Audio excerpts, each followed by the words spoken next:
நிலாவை first time வேறு ஊருக்கு கூப்பிட்டு போகிறோம். ஆக்சுவலாக கிளம்பிட்டோம் எங்கள் வீட்டிலேருந்து. காலைல ஒரு 6 o'clock கிளம்பணும். இப்போ பாருங்கள், நம்ம நிலாவை பாருங்கள், ட்ராவல் கேஜில் வச்சு அவள் ஜாலியாக அப்படி படுத்துட்டு தான் வரா, வேடிக்கை பார்த்துக்கிட்டு. அங்கே பாருங்கள், அங்கே பார்த்தா கிரேப்ஸ் வேறு சாப்பிட்டு வரா. கிருஷ்ணகிரி போய் மீட் பண்ணலாம். அது வரைக்கும் எங்கே போகிறா, நடுவில் எங்கே ஸ்டாப் பண்ணோன்னா அவளை காட்டுறோம். எப்படி போதும் பார்க்கலாம். பாய். ஆக்சுவலாக வீட்டிலேருந்து ஸ்டார்ட் பண்ணும்போது அவளுக்கு வந்து அந்த மேலே கிளாத் போடாமல் வெறுமையாக தான் எடுத்துகிட்டு வந்தோம். காற்று பயங்கரமாக அடிக்கிறனால அவளை எதாவது பயந்துட போகிறா அப்படின்னு சொல்லி தான் கொஞ்சம் கிளாத் போட்டு அவளை நல்லா கவர் பண்ணி கூப்பிட்டு வரோம். ஒரு சைடு மட்டும் ஓப்பனாக இருக்கும் அவள் வேடிக்கை பார்க்குறதுக்காக. இந்த ட்ராவல் ஃபுல்லாக வெயில் அடிக்கவே இல்லை, ரோடும் சூப்பராக இருந்தது. மழை பெஞ்சனால ரோடு ஃபுல்லாக ஈசல், எங்கே பார்த்தாலும் ஈசல் பறந்துகிட்டே இருந்தது.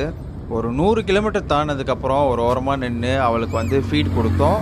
இது வந்து அந்த லாரி ஃபீட் ஃபார்முலா தான். இது வந்து ஆல்ரெடி கலந்து அந்த சிரஞ்சில் ஏற்றி வச்சுக்கிட்டோம். அதனால் போகும்போது ஈஸியாக கொடுக்கலாம் அப்படின்ட்டு.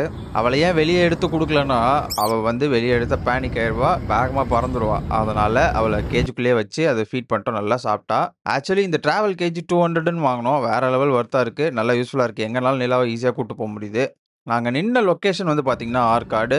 இன்னும் ஒரு 170 கிலோமீட்டர் கிட்ட ட்ராவல் இருக்குது. அவளை திரும்ப சேஃபாக அந்த துணியை வச்சு கட்டிட்டு நாங்கள் கிளம்பிட்டோம். நடுவில் எங்கேயுமே நிற்கல, நேராக கிருஷ்ணகிரியில் வீட்டுக்கு போய் தான் நின்னோம். அங்கே போனதும் குரங்கு ஒன்று வாசல் வந்து நின்றுட்டு இருந்தது. சரி நிலா காட்டலாம் அப்படின்னு காட்டிகிட்டு இருந்தேன். அவள் வந்து அதை பார்த்து கத்தி கத்தி கூப்பிட்டுட்டு இருந்தா. புது இடம்ன்றதுனால அவளுக்கும் கொஞ்சம் பயமாக தான் இருந்தது. அங்கே இங்கேன்னு பறக்காமல் அவள் பாட்டுக்கு ஒரே இடத்துல அமைதியாக சமத்து பொண்ணாக இருந்தா. கொஞ்சம் நேரத்தில் கம்ஃபர்ட் ஆகிட்டு அவள் பண்ண வாழ்த்தனெல்லாம் இருக்கே. அடுத்த வீடியோவில் காட்டுறேன். பாய்.